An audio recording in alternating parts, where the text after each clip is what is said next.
5សញ្ញាដែលបញ្ជាក់ថាយើងកំពុងតែមានបញ្ហាតាក់ទងនឹងផ្លូវចិត្តរបស់យើងមានការចាស់អញ្ចឹងបងប្អូនស្ដាប់ឲ្យដល់ចប់ហើយកុំភ្លេច save វីដេអូនេះទុកបើសិនគិតថា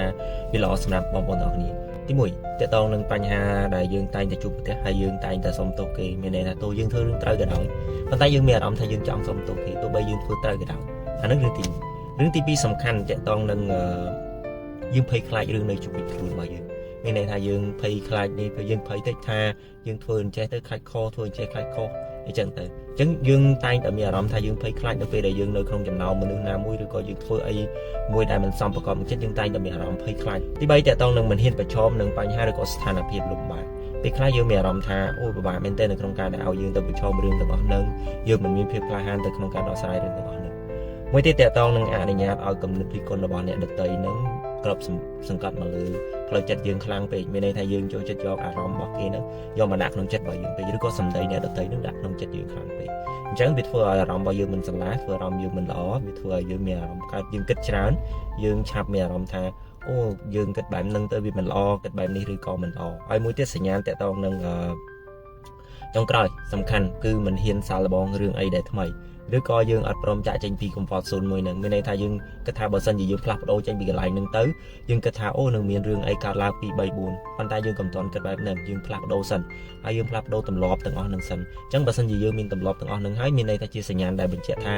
យើងកំពុងតែមានបញ្ហាចុកខ្សោយហើយតាក់ទងនឹងគេហៅថាផ្លូវចិត្តរបស់យើងអញ្ចឹងតើធ្វើម៉េចដើម្បីឲ្យផ្លូវចិត្តរបស់យើងរឹងមាំត្រឡប់មកវិញបងប្អូនចាប់ផ្ដើមផ្លាស់ប្ដូរនៃការទម្លាប់នៃការរស់នៅរបស់យើងប្រចាំថ្ងៃដែលការយើងធ្វើលំហាត់ប្រាណសមាធិ10ទៅ15នាទីបាទមិនហើយមួយទៀតតកតងនឹងការដែលយើងព្យាយាមឲ្យខ្លួនឯងមកនៅជាមួយបណ្ដុំមនុស្សកុំព្យាយាមនៅតែឯងពួកពេលខ្លះយើងនៅតែឯងយើងអត់មានដំណោះស្រាយអីទេហើយយើងក៏អាចនេះដែរហើយមួយទៀតរកអ្នកដែលយល់ចិត្តអ្នកអាចប្រឹក្សាផ្ដល់យោបល់ជាគំនិតយោបល់ឲ្យយើងដើម្បីឲ្យយើងបានបញ្ចេញអារម្មណ៍របស់យើងខ្លះប៉ុន្តែកុំនិយាយរឿងណាដែលនេះបើយើងគិតថាយើងទុកចិត្តគាត់ចាំយើងនិយាយប្រាប់គាត់អាហ្នឹងជាអ្វីដែលយើងមានន័យថាយើងស្ម័គ្រចិត្តនៅក្នុងការចែករំលែកទៅកាន់គាត់អ្វីដែលសំខាន់មួយទៀតគឺបងប្អូនតកតងនឹងព្យាយាមរកកន្លែងដែលមានបរិយាកាសស្រស់ស្រាយដែលមានបរិយាកាសល្អមានន័យថា relax ខួរក្បាលខ្លួនឯងបាទមានន័យថាយើងរកកន្លែងមហាដូចជាមានធម្មជាតិដូចជាមានអីចឹងទៅអាហ្នឹងក៏វាជាជំនួយធម្មពលផ្លូវចិត្តផ្លូវអារម្មណ៍របស់យើងឲ្យស្រស់ស្រាយដែរហើយមួយទៀតព្យាយាមញ៉ាំអាហារដែលល្អអាហារដែលមានប្រូតេអ៊ីនខ្ពស់បាទព្រោះអាហារប្រូតេអ៊ីនក៏ជួយទៅដល់សុខភាពផ្លូវចិត្តរបស់យើងដែរកាត់បន្ថយអាហារដែលសម្បូរខ្លាញ់អាហារណាដែលសម្បូរទៅដោយសារធាតុប្រៃឬក៏ផ្អែមខ្លាំងបាទពួកអត់ទាំងនេះវាមិនបានជួយរាងកាយរបស់យើងឲ្យមានសុខភាពល្អហើយវាបានបំផ្លាញសុខភាពរបស់យើងក៏ប៉ះពាល់ដល់អារម្មណ៍ផ្លូវចិត្តរបស់យើងឬក៏អរម៉ូនសេរ៉ូតូនីនដែលធ្វើឲ្យយើងមានអារម្មណ៍សប្បាយរីករាយទៅត្រូវបានធ្លាក់ចុះអញ្ចឹងព្យាយាមនៅជាមួយម្ដុំមនុស្សដែលល្អញ៉ាំអាហារដែលល្អព្យាយាមហាត់ប្រាណខ្លះសមាធិ